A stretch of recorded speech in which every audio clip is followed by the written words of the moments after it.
పేరు సుభాష్ చంద్రబోస్. నేను degree second year చదువుతున్నాను. ఆల్రెడీ వన్ టైం వేసాను 2019లో. నాకు వైసీపీ రూలింగ్గా బాగుందని అనిపిస్తుంది అంతకుముందు కన్నా. 2000 ఇంటి వద్దకే పాలన వస్తుంది. ప్రతిదీ ఏం కావాలన్నా కూడా ప్రతి వాలంటీర్ ఇంటికి వచ్చి పనిచేస్తున్నాడు.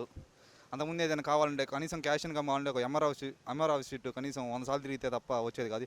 అదే వాలంటీర్ ఇంటికి వచ్చి ప్రతిదీ తెచ్చిస్తున్నాడు కాబట్టి ఈ వ్యవస్థ బాగుంది అనిపిస్తున్నాం. నెక్స్ట్ సార్ కూడా 2024లో కూడా జగన్మోహన్ రెడ్డి పరిపాలన కావాలని కోరుకుంటాం. జై జగన్. విజయసాయి రెడ్డి గెలుస్తాడని మేమైతే అనుకుంటున్నాం. ఎందుకంటే జగన్మోహన్ రెడ్డి వల్ల గెలుస్తాడని అనుకుంటాం. ఎందుకంటే ఇప్పుడు పలానా వ్యక్తి అని కాదు, ఇక్కడ క్యాండిడేట్ నేరుగా జగన్మోహన్ రెడ్డి బొమ్మను చూసి ఓటేస్తారు. ఇక్కడ కింద ఎవరైనా నిలబడి పైన జగన్మోహన్ రెడ్డి బొమ్మను చూసి ఓటేస్తారు. ఇక్కడ 1.5 లక్ష 2 లక్షల కన్ఫామ్గా ఎంపీ విజయసాయి రెడ్డి అయితే గెలుస్తాడు కంపల్సరీ, తప్పనిసరిగా.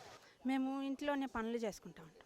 జగన్ పాలన బాగా ఉంది, మాకు బాగా నచ్చింది. మాకు ఇంటికే వచ్చి రేషను అన్నీ ఇస్తారు. మాకు రేషన్ కార్డు కావాలని ఇంటికే తెచ్చిచ్చారు. మాకు ఇది వచ్చేసి ఇన్కమ్ క్యాస్ట్ కావాలన్నా మాకు ఇంట్లోకే చేపించిచ్చారు వారంటీ ద్వారా. అందుకని మేము వాళ్ళకే అభిమానంగా ఉన్నాం. ఇప్పుడు ఆపేసింది దానివల్ల ఇబ్బంది పడుతూ ఉండరు. పింఛన్ ఇచ్చి తీసుకునే వాళ్ళందరూ ఇబ్బంది పడి అందరిని అడుగుతూ ఉండరు. అందుకోసం ఆయన చేసే పథకాల మీద మాకు నమ్మకమే లేదు.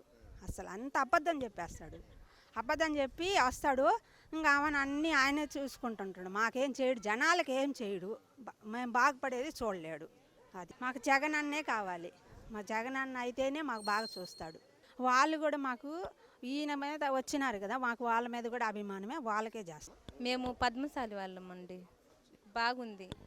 మా చేనేత మొగ్గాల వాళ్ళకి కూడా డబ్బులు వేశారు. సంవత్సరానికి 24,000 డబ్బులు ఇచ్చారు. మళ్ళీ నెలకి మాకు పట్టుకని డబ్బులు తనిగా ఇచ్చారు. మా మొగ్గాల వాళ్ళకి బాగానే చేశారు. హ్యాపీగా ఉన్నాం. జగన్ అయితే బాగుంటుంది. బాగుంది కాబట్టి అందరికీ మంచి చేస్తారు కాబట్టి వాళ్ళు వస్తేనే బాగుంటుంది. ముందు మాకు పొదుపు వాళ్ళకి ఇస్తానని చెప్పి మేము 5,000 ఎక్కువ మేము వడ్డీలు కట్టుకున్నాము. అసలు రుణమాఫీ చేస్తానని చెప్పి చేయలేదు మహిళలకి. ఇంకా మరి మేము ఎలా ఈరోజు మేము మళ్ళీ ఓటేస్తాము? అందుకని వేసానని వైసీపీకే వేస్తాం. ఆయన బాగా చదువుకున్నారు కాబట్టి బాగా డెవలప్ చేస్తారని నమ్మకం ఈ జిల్లా కాబట్టి మేము నమ్ముతాం. ఆయనకే ఓట్లు వేస్తాం సార్. సార్ నేను టీచర్ని సార్. నెక్స్ట్ సీఎం జగన్ సారే అవ్వాలి సార్ ఖచ్చితంగా. ఎందుకంటే జగన్ సార్ సీఎం అవడం వల్ల మాలాంటి వాళ్ళకి, మా తర్వాత మా పిల్లలకి కొంచెం ఫ్యూచర్ బాగుంటుంది. విజయసాయి రెడ్డి గారు ఎడ్యుకేటెడ్ పర్సను. అతనికి ఎడ్యుకేషన్ గురించి ఐడియా ఉంది. ఒక చదువుకున్న వ్యక్తికి ఒక డబ్బున్న వ్యక్తికి చాలా డిఫరెన్స్ అని.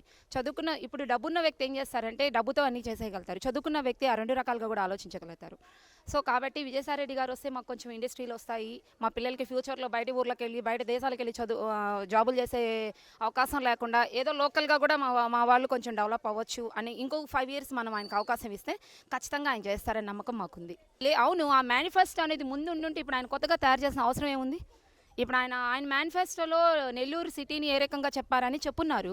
దాంట్లో అన్నిటికీ అవకాశం ఇచ్చారు. వ్యవసాయానికి ఇచ్చారు, చదువుకి ఇచ్చారు, రోడ్లకి ఇచ్చారు. ఇంకా మనకు కావాల్సిన నీడ్స్ అన్నీ కూడా అతను చెప్పున్నాడు. ఎయిర్పోర్ట్ గురించి చెప్పున్నారు. ముఖ్యంగా ఎయిర్పోర్ట్ రావడం వల్ల మన నెల్లూరు చాలా బాగా డెవలప్ అవుతుంది అన్ని రంగాల్లో నమ్మకం అయితే ఉంది. ఖచ్చితంగా కాయనం. ఎందుకు ఇప్పుడు మాకు అతను కనిపించే వ్యక్తి అతని కాకుండా ఇప్పుడు మీరు నేను మీతో అంటున్నాను కదా, ఇప్పుడు ఎంపీ అభ్యర్థి అంటే ఒకరంటే ఇంకొక తెలుసుంటారు ఖచ్చితంగా. ఇప్పుడు ఏమైపోయారు సార్? ఇప్పుడు తిరిగే అభ్యర్థులు ఇంతకుముందు ఏమైపోయారు?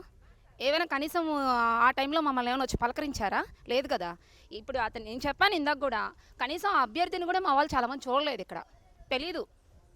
అది పరిచయస్తులు అవసరం లేదు సార్. ఆయన కూడా ఇంతకు ముందేం తిరగలేదు. కనీసం జనాల్లో తిరిగితే కదా. ఇప్పుడు నాకేం అవసరం అనేది మీరు మా ఇంటి దగ్గరికి వస్తే తెలుస్తుంది. సందుల్లో వీటిల్లో ఇప్పుడు మనలాగా అందరూ ఉండరు కదా సార్. అన్ని దగ్గరికి ఆయన విజిట్ చేస్తున్నారు. ఆయనకి ప్రజల కష్ట అన్నీ తెలుసు కాబట్టి ఏదైనా ఇంప్లిమెంటేషన్స్ రోడ్ల పరంగా ఏదైనా ఉంటే ఆయన చేస్తారు, ఖచ్చితంగా చేస్తారు.